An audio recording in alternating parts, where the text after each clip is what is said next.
예, 서초 강원동지 여러분, 그리고 주민 여러분, 내외 주민 여러분, 정말 영광입니다. 이런 자리에 서서 이렇게 인사드리게 되었습니다. 방금 조 청장님께서 저를 인상 좋다고 말씀을 해주셔서 너무 감사합니다. 근데 사실은 조은희 청장님 너무 인상 좋지 않으세요? 예. 그래서 박수 한번 쳐드리세요. 아마 그 외모도 정치인으로서 큰 경쟁력 중에 하나가 아닌가 싶은데요. 정말 자랑스럽습니다. 감사합니다. 이렇게 서로 축해주는 것도 도움이 됩니다. 저는 이제 경제학 교수 한 30년 하다가 이제 당의 부름을 받아서 연구원장으로 와서 여기까지 왔습니다. 그런데 지금 오늘 전옥현 위원장님은 제가 학교에 있을 때부터 공직에 계실 때 여러 가지 좋은 인연으로 사실은 존경하고 저를 많이 가르쳐 주신 분이십니다. 이렇게 오늘 또 서초갑의 그 위원장을 맡으셔서 활약하시는 걸 보고 마음 뿌듯하고 저를 늘 이끌어 주신 은혜에 보답하기 위해서 오늘 사실 일부러 왔습니다. 너무 기쁜 마음으로 왔고요. 그러나 이제 오늘 제가 지금부터 이제 한 20분 동안 드리는 말씀은 썩 즐겁거나 뭐 이렇게 기분 좋은 얘기는 아니죠. 지금 경제 어떻게 지난 2년 동안 좀 살만해지셨습니까? 아니요. 아니죠. 어떻게 장사 좀 잘 되십니까? 아니죠. 애들 취직 됩니까? 아니죠. 저 경제학 30년 공부하고 전 세계 경제 연구했지만 성장도 분배도 망치는 정부는 처음 봅니다. 대개 보면 성장을 좀 잘 되게 하려면 분배가 악화되는 경우도 있고요. 또 분배를 개선한다고 해서 성장 좀 희생하는 경우 봤는데 이 정부는 2년 동안에 성장도 망치고 분배도 망쳤어요. 이걸 대단하다고 표현해야 될지 모르겠습니다만 정말 무능합니다. 그 이유는 뻔합니다. 이 사람들은 경제 현실을 몰라요. 그냥 80년대 이념, 주사파, 사회주의 논리로 이 현실을 보니까 비현실적인 처방만 나오는 거고 2년 만에 경제를 이렇게 파탄 지경으로 몰고 갔습니다. 저는 사실은 경제학자지만 더 걱정되는 건 사실 우리나라의 안보예요. 그런데 그래도 위안이 되는 것은 우리 당의 국내 사실 국제적으로 최고의 외교안보 전문가이신 전옥현 위원장님이 계시다는 게 저는 큰 위안이 됩니다. 박수 한번 주시죠.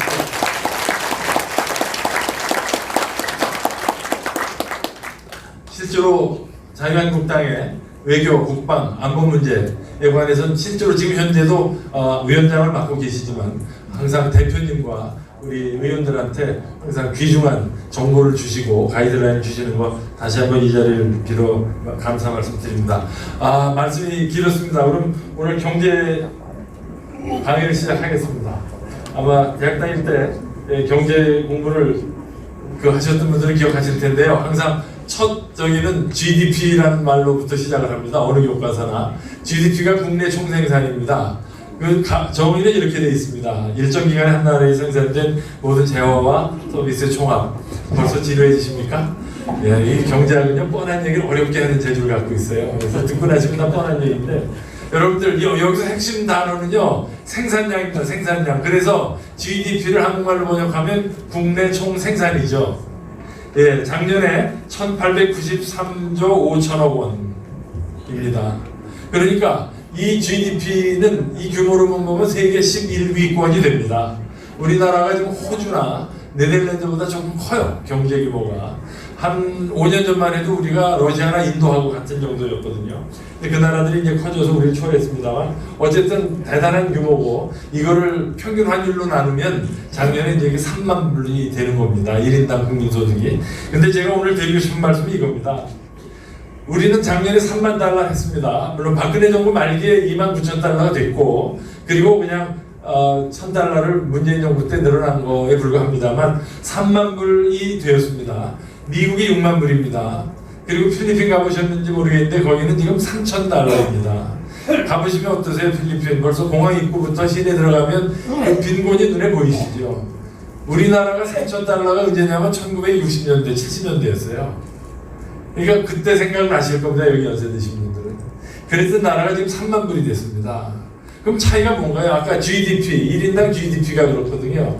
그러니까 1인당 국내 생산량이 그렇다는 얘기죠. 그러니까 생산량이 늘어난 거예요. 즉 가치가. 그러니까 필리핀 사람들은 1년 365일 하루 24시간 열심히 일해도 연말에 1인당 생산량 평균 가치가 3,000달러. 우리는 그래도 번듯한 자동차나 반도체나 배나 만드니까 1인당 3만 달러. 미국 사람은 왜 6만 불이겠어요? 똑같은 24시간 365일 일을 하는데 1년 동안에 만든 생산물의 가치의 평균이 우리의 2배인 거예요. 그러면 이제 경제학자들이 몇백 년 동안 연구한 어느 나라가 잘 살고 어느 국민이 부자가 되고 어느 나라가 못 살게 되느냐에 대한 답은 이미 여러분이 들으신 겁니다. 결국 잘 사는 나라 국민들은 같은 시간 일을 해도 비싼 물건 많이 만드는 거고, 베트남이나 필리핀이나 못 사는 이유는 성실하고 열심히 일하는 거하고 무관해요. 그 사람들이 만드는 물건의 가치가 쌀국수나 말린 농산물이기 때문에 그런 겁니다. 우리 60년대에는 고작 해야 스웨터나 신발 팔아서 1인당 국민소득 1,000달러 하는 나라 아니었습니까? 기억하시죠? 그랬던 우리가 50년 만에 이렇게 3만 달러가 된 거예요. 제가 이 말씀을 왜 이렇게 길게 드리느냐 하면, 지금 문재인 정부가 이야기하는 성장은 가짜라는 것이 여기서 드러나는 거죠. 어떻게 생산량을 늘리지 않고 부자가 될 수 있겠습니까? 그냥 소득 주도 성장이래요. 성장의 결과물이 소득인데 어떻게 소득이 성장을 이끌립니까? 이건 문법에 안 맞는 표현이죠. 성장을 해야 소득이 늘어나는데 그럼 성장이 어디서 오느냐? 대한민국이 그 증거라고 방금 말씀드렸잖아요. 1인당 생산량이 늘어나야 돼요. 그러니까 생산량을 늘리거나 생산성을 높이는 정책이 없는 재분배 정책은 성장 정책이 아니고 갈라먹고 나눠먹게 하는 정책이라는 것을 여기서 제가 분명하게 말씀을 드립니다.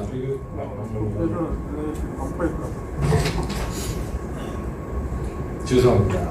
제가 이거 다른 문제. 예. 자, 그래서 시간이 없으니까 요점만 계속 말씀드리겠습니다. 지금 우리나라 경제가 굉장히 어렵지 않습니까? 여기 보면 양극화, 실업, 비정규직 증가, 가계부채 증가, 국가부채 막 나오는데요. 이 모든 문제가 다 뿌리가 하나입니다. 뿌리는 저성장이에요. 아까 성장률, 금년에 우리나라 경제가 2% 성장한다 안 한다 논쟁이 있지만 그게 뭐냐면 GDP, 국내 총생산이 2% 늘어나느냐 아니냐 얘기거든요. 그러니까 성장을 늘리려면 생산을 많이 해야 돼요. 아니면 생산 가치를 높여야 돼요. 성장이 안 되니까 실업이 늘어나고 양극화가 되고 국가부채, 가계부채가 쌓이고 복지재원이 부족한 겁니다. 지금 대한민국이 가진 모든 경제 문제의 뿌리는 저성장이에요. 그리고 이 저성장 추세는 이 그림에서 보시다시피 1970년대 이후에 80년대 들어와서 꾸준히 내려가는 추세에 있습니다. 그러니까 어떤 해는 오르고 어떤 해는 낮추기도 하지만 결국 이 가운데 빨간 선이 이 추세선인데 이것을 이름하여 잠재 성장률이라고 하고요. 잠재 성장률이 지금 20년째 꾸준히 내려가고 있습니다. 그래서 한국 경제는 이 상태로 가면은 시들어서 장기 불황에 빠진다는 얘기가 나온 지는 벌써 꽤 오래됐습니다. 그런데 그래도 이명박 박근혜 정부는 이 잠재 성장률을 높이기 위해서 우리 국민과 기업의 생산성을 높이기 위해서 많은 경제 개혁 조치를 했습니다. 또 하려고 했지만 좌파 민주당이 견제를 해서 못 이룬 것도 있지만 그래도 노력을 했습니다. 제가 드리고자 하는 말씀은 지금 이 정부는 그나마 이 지금 추세적으로 낮아지는 우리의 생산성을 더 망가뜨리고 있고 가속화시키고 있다는 얘기입니다. 그런데 경제학이라는 학문이 이래봬도 노벨상을 받는 학문입니다. 약간 의학하고 비슷해요. 그러니까 정치학이나 사회학과 같은 이런 사회의 어떤 이 철학적인 게 아니라 상당히 왜 사람이 아픈가, 어떻게 하면 건강하게 오래 살아를 연구하듯이 경제학자들이 수백 년 동안 어느 나라가 부자 되고 어떤 사람들이 부자가 되고 어떤 나라가 가난한가를 나름대로 과학적 기법을 가지고 분석을 했습니다. 제가 이 말씀을 왜 드리냐면 한 나라의 성장 잠재력이 어떻게 결정되고 어느 나라가 성장이 빠르고 느린가는 이미 과학적으로 답이 나와 있고 그거는 이미 대학원 경제발전론 기말고사 문제로도 나오는 상식입니다. 그 답이 여기 있어요. 첫 번째가 자본이 많은 나라가 성장이 빨라요.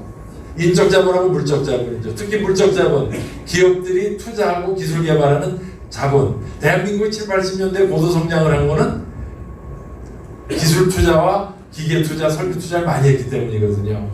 그런데 설비 투자를 누가 합니까? 기업이 하는 거예요. 정치인이 하는 게 아닙니다. 기업들이 새로운 기계를 사오고 새로운 장비, 새로운 기술을 가질 수 있도록 해줘야 될 거 아니에요. 이 사람들은 기업은 탐욕스럽고 시장은 불공정하다고 해서 그저 찍어 누르고 기업을 쥐어짜는 데만 몰입하고 있습니다. 그러니까 투자가 안 일어나는 거죠. 두 번째는 일할 의사가 있는 사람이 많아야 돼요. 지금 우리나라는 경제활동 참가율이 60%입니다. 선진국은 70%예요. 다시 말하면 우리나라 국민의 15세 이상 국민 중에 10명 중에 4명은 남의 돈으로 살거나 벌어놓은 돈으로 살고 있다는 얘기예요. 이걸 낮춰야 됩니다.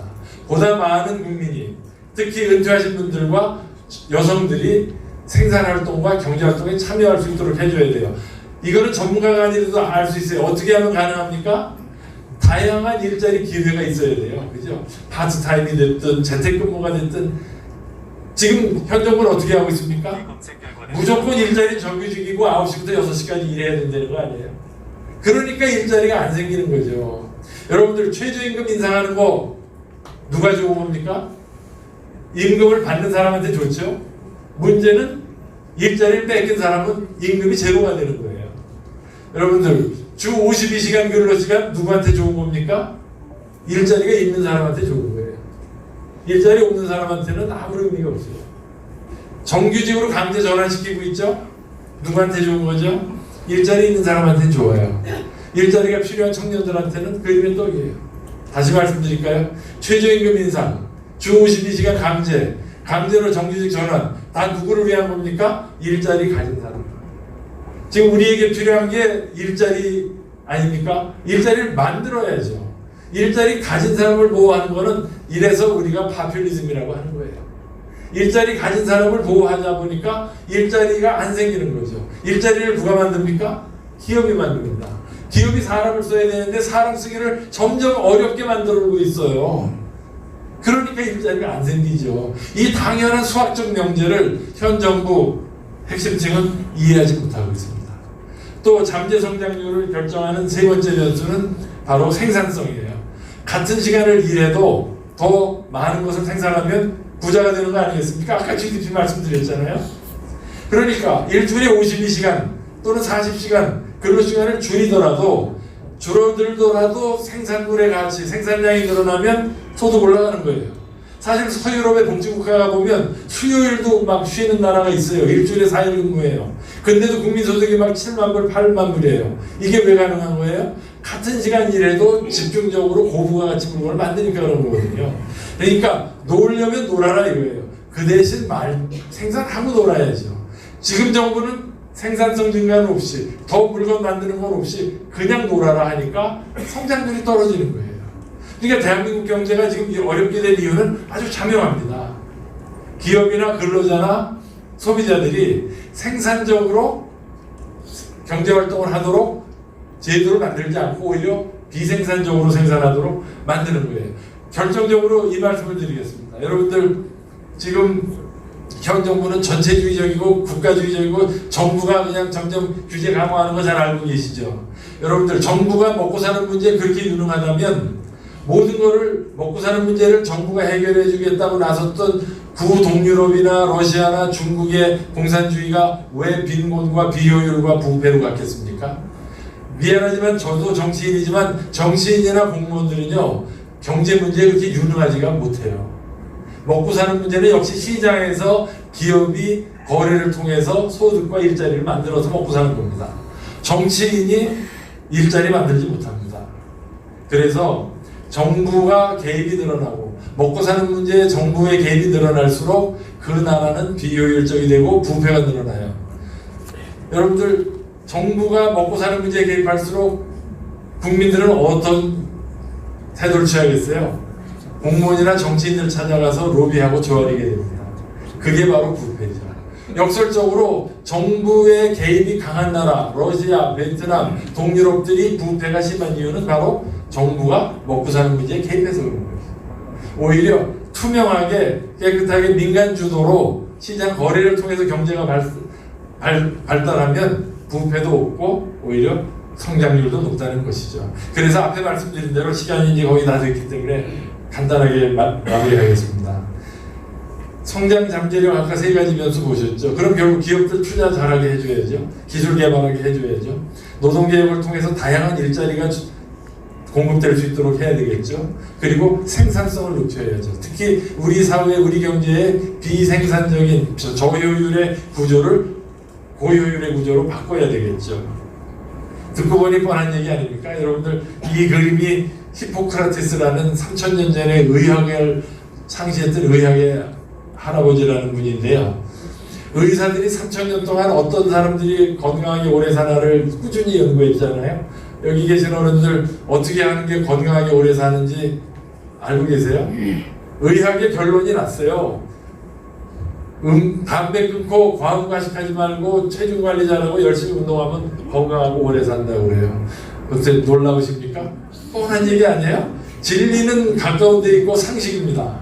무슨 불로 쳐먹고 영양제 먹는다고 오래 사는 거 아니에요. 건강 관리 잘해야 됩니다.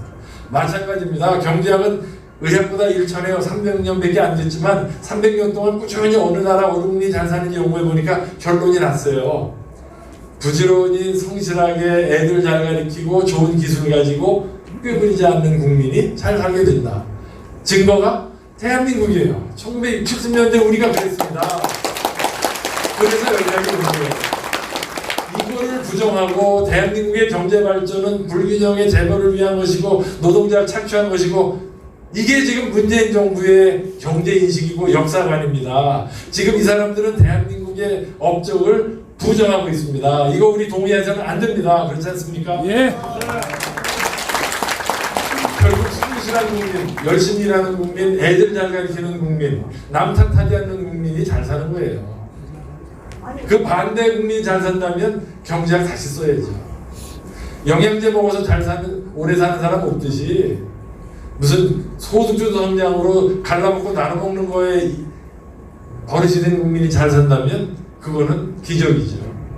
그래서 이제 마지막으로 오늘 우리 또 동지 여러분들, 여기 계신 분들 우리 서초 지역사회의 오피니언 리더들이고 또 여론 형성층이기 때문에 자유한국당이 추구하는 경제 비전이 뭔지는 꼭 말씀드려야 됩니다. 뒤에 이제 정용기 의장께서 또 자세히 설명하시겠지만, 제가 앞에서 소개받은 대로 2020 경제대전환위원회 우리 황교안 대표께서 특명을 내리신 위원회에 제가 총괄 간사입니다. 그래서 어깨가 굉장히 어려운데요.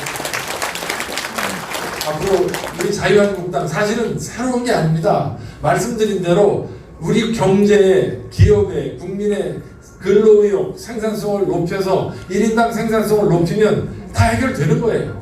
이거는 그게 쉽지가 않아서 그렇죠. 그런 거를 이제 다른 사람들은 경제개혁이라고 하죠.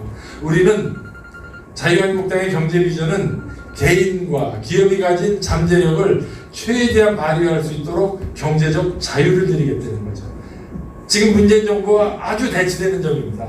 이 사람들은 국민은 자기에게 이루어온 것이 무엇인지 모르기 때문에 국가가 간섭을 해서 통제하고 지시해야 된다고 생각하는 사람들입니다. 말씀드렸잖아요. 국가는 국민이 어떻게 먹고 사는 게 행복하고 잘 사는 건지 대통령이나 정치는 모릅니다.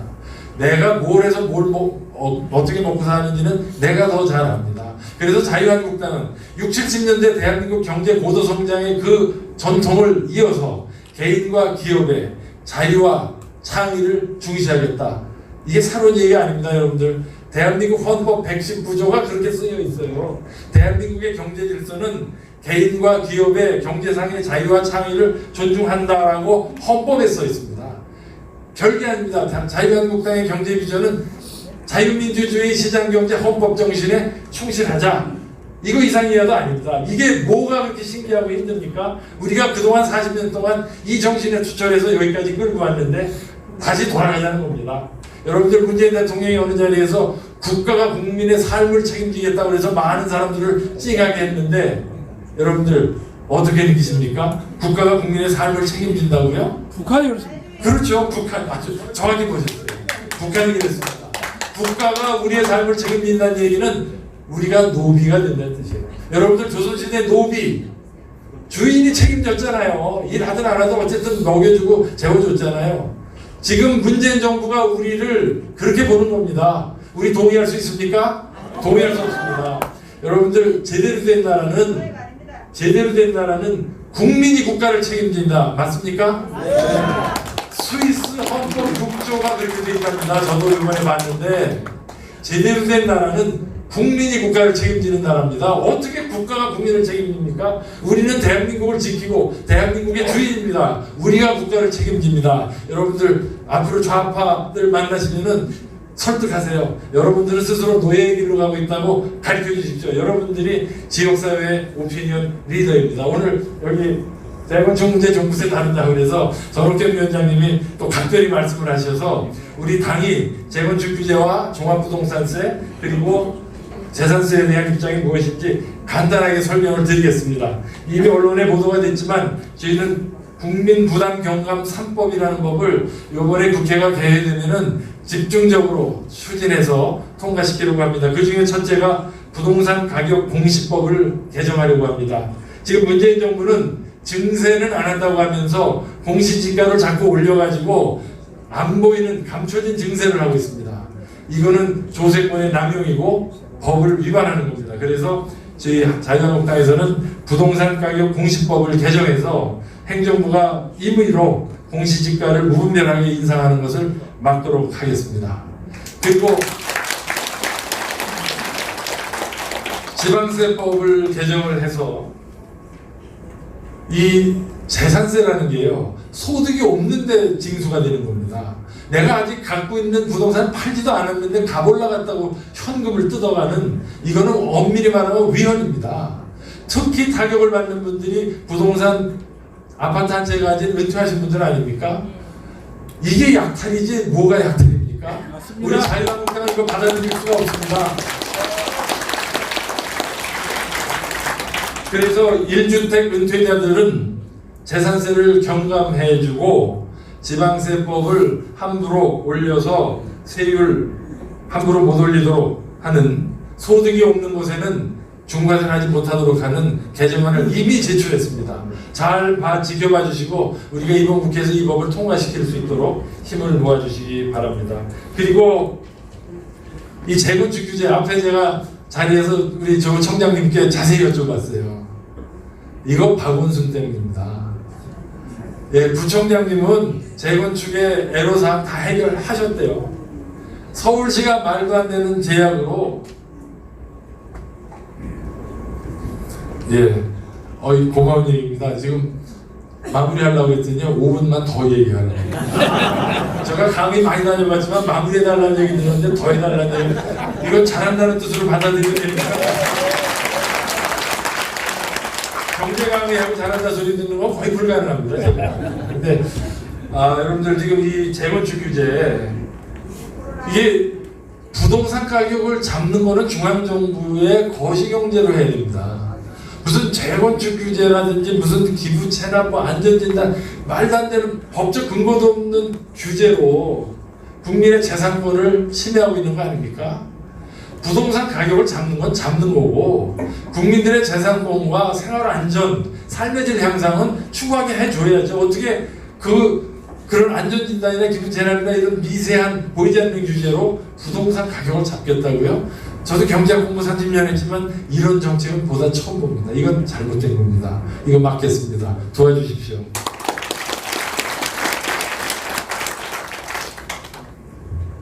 그래서 제가 지금 경제대전환위원회에서 많은 전문가들과 또 원내 의원님들과 함께 지금 우리가 추구하고자 하는 대전환의 비전이 뭐냐, 말씀드린 대로 헌법 정신으로 되돌아가자. 뭐 새로운 거 아니다 말이죠. 자유민주주의 시장경제, 그리고 민간의 경제적 자유와 창의를 극대화하자, 이겁니다. 우리 대한민국의 경제발전 경험은 국제적으로 모범 사례입니다. 문재인 대통령이 지난주에 북유럽에 가가지고 한국의 경제 발전은 미국식 모델이고 실패한 거고 양극화를 초래했고 온갖 험담을 늘어났어요.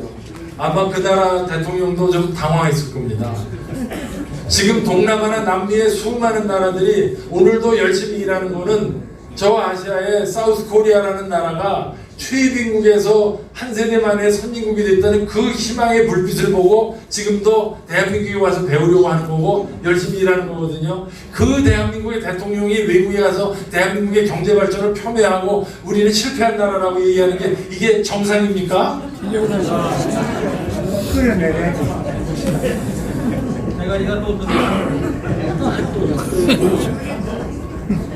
그래서 저희 여러분들 88올림픽 때 그리고 월드컵 때 우리 국민들의 단합된 모습과 그 다이너미즘 기억하세요? 우리 월드컵 때 그 6월 행복하지 않았습니까?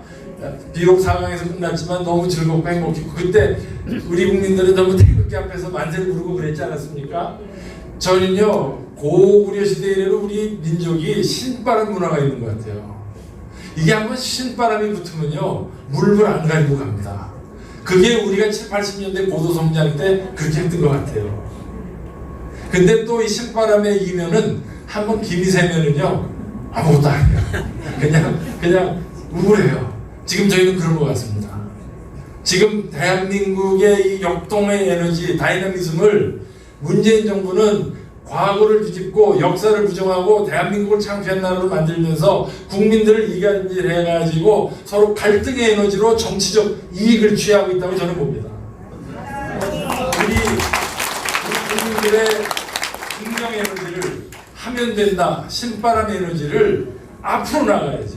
단합시켜서 우리 한번 잘 살아보자 이렇게 하면 되는 겁니다. 지금 자유한국당이 황교안 대표님이 추구하는 우리 경제 비전은 그겁니다. 우리끼리 싸우지 말자. 우리 과거로 가지 말자. 우리 신바람, 이 다이나미즘을 미래로 가져가자. 역동적 에너지를 긍정의 경제 발전 에너지로 쓰자. 그런 겁니다. 그렇게 함께 해주시겠습니까? 네. 그러면 여러분들 오늘 온 김에 학계에서 이야기하는 보수 진보 일종의 컨닝 페이퍼입니다. 여러분들 앞으로 이웃이나 일터에서 진보를 자처하는 사람들 만나거든 요 표를 보시고 왜 진보가 잘못된 생각인지 우리 우파는 무엇을 지향하는지 잘 정리해서 설명해 주시기 바랍니다. 결론만 말씀드리겠습니다. 우리는 자유주의자입니다. 자유 대한민국입니다. 좌파는 평등주의자들입니다. 그래서 그 사람들은 사회주의를 지향하고 우리는 시장경제를 지향합니다. 그래서 그 사람들은 격차를 해소하자고 합니다. 평등주의자라서. 그러니까 격차를 해소하려면 뭘 해야 됩니까? 재분배를 해야죠. 그래서 가진 사람 거 뜯어다가 나눠주자고 자꾸 얘기하는 거예요. 그럼 우파는 뭐냐? 우리는 빈곤 해소가 우선입니다. 격차 해소도 중요하지만 빈곤을 없애는 게 우선입니다. 홀로 서기 어려운 사람, 가난한 사람부터 도와야죠. 그래서 우리는 성장론자가 되는 겁니다. 성장을 해서 빈곤을 없애자. 저 사람들은 나눠 먹어서 격차를 없애자. 여러분들 성장을 해서 빈곤을 없애는 게 맞다고 생각하시면 여러분들은 보수입니다. 그래서 우리 우파가 지향하는 복지, 여러분들 우파가 복지가 없다고 생각하시면 착각입니다. 좌파들이 우리를 그렇게 냉정한 시장경제라고 얘기하는데 아니에요. 우리는 따뜻한 복지 개념이 있습니다. 달라요. 저 사람들은 보편복지입니다. 세금 걷어서 1분의 1로 나눠 먹자는 거죠. 지금 그렇게 하고 있지 않습니까? 우리는 선별복지입니다. 어려운 사람부터 돕자. 그리고 그 재원은 누진세로 가진 사람으로부터 세금 걷어서 어려운 사람을 돕자.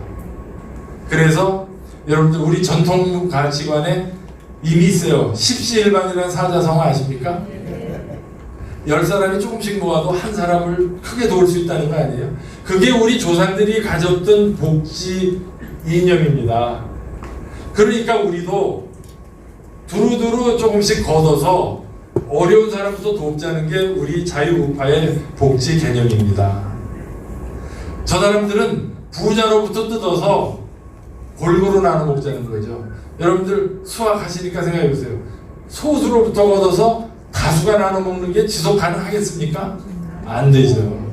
십시일반 두루두루 걷어서 어려운 사람 도와주는 게 우리의 복지 개념이고 여러분들 자유한국당이 그리고 이명박 박근혜 정부가 추구했던 복지 정책이 바로 그렇다는 것이죠. 그래서 저 사람들은 정부가 먹고 사는 문제를 해결해야 된다고 그러고 우리는 시장에서 해결해야 되고 정부는 작을수록 좋다는 것이고, 저 사람들은 결과의 평등을 추구하지만 우리는 기회의 평등을 추구한다는 것이고, 저 사람들은 근로자 임금을 올리자는 사람들이고 우리는 가구별로 최저소득을 보장해 주자는 것이죠. 그래서 이것이 진보와 보수의 차이고, 여러분들 이렇게 보시고 오른쪽 말이 옳다고 여기시면 여러분은 보수입니다.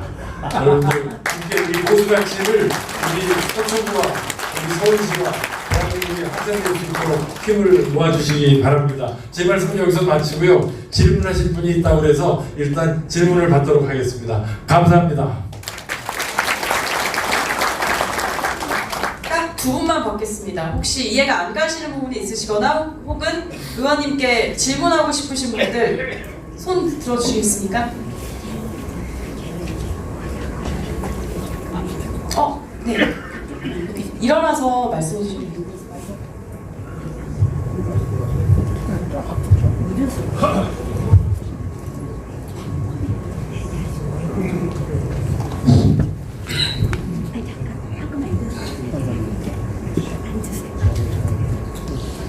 김 의원 김계 강로 잘 들었습니다. 제가 시간이 없으니까 조금만 질문을 하겠습니다. 안보, 경제 미보로 안보라는 것은 안보의 정면으로 좀 상당히 철학적으로 받아들여지고 있습니다. 지금 대한민국이 안보를 죽여놓고 경제 살린다고 하는 일은 괴상한 작자들이 굉장히 많습니다. 그걸 믿지 않습니다. 그래서 비근한 하나의 예만 들어서 질문을 하겠습니다. 18만 2천여 명 이상이 김원봉이 총에 맞아 죽었는데, 김일성과 김일성이 그 합작 남친을 맞아 죽었는데, 그 추념하는 그 현장에서 문재인이 아기 김원봉이가 국군의 뿌리라고 이야기를 했어요. 이거 아주 총체적으로 대한민국을 완벽하게 뒤집어 엎겠다는 겁니다. 그래서 저는 이것을 김정은이한테 확실한 충성맹세를 공개적으로 특수한 지령을 선포했나이다. 저는 이렇게 생각합니다. 제가 만든 의미입니다.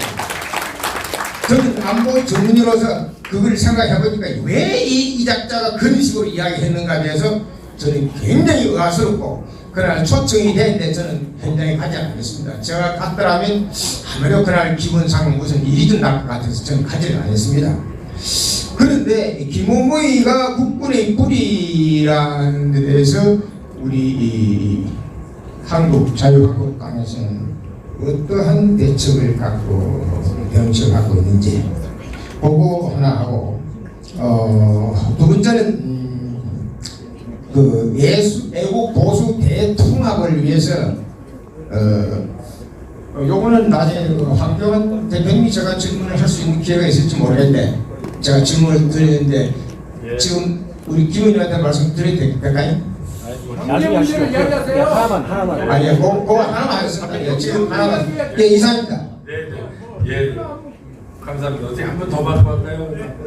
아니요, 한 분만 네, 받아야 될 것 같아요. 시간이 없어서. 예. 정영희 의장이 또 오셨기 때문에. 네, 그 안보 참 저도 참 잠을 못 잤습니다, 사실. 어떻게 김원봉이 우리 국군의 뿌리가 될 수가 있나요? 네, 그래서 근데 뭐 다행인지 불행인지 이 보훈처가 제가 지금 소속돼 있는 상임위원회 정무위원회 소관입니다. 적어도 20대 국회에서 제가 정무위의 위원으로 있는 한 그런 일은 안 일어날 겁니다. 제가 제 양심과 제 지위를 걸고 약속드리겠습니다. 그걸 맡겠습니다. 실제로 시우진 처장이, 보훈처장이 그렇게 꼬리는 달았지만 이렇게 표현했습니다. 현행 법으로는 김원봉 소원은 불가능합니다 라고 답변해서 일단은 끝났는데, 그게 무슨 얘기냐면 법을 바꿀 의도가 없지 않아 있다는 뜻으로 들려서 저희는 그것을 필사적으로 막을 것이고, 사실은 그 바람에 손혜원 의원의 부친도 얼떨결에 서운을 받았습니다만 그것까지 포함해서 광복 이후라도 북한 정권을 위해서 일한 사람은 우리 대한민국 국민의 이름으로 훈장일 수는 없죠. 그거는 우리의 양심이 허락할 수가 없는 겁니다.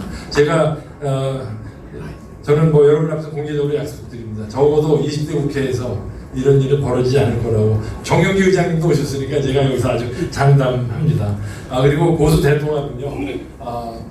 그것이 어떤 형태가 됐든지 간에 우리 문재인 정부의 폭주는 막아야 되고 총선에서 우리가 과반수 이상 얻어야 되고 그리고 2022년에 정권 재창출해야 되는 거 그것을 위해서는 모든 것을 희생하고 뭉쳐야 된다. 저는 그 점에 대해서 이견이 없고 우리 당의 지도부가 그런 결심을 튼튼하게 하고 있는 걸 제가 잘 알고 있습니다.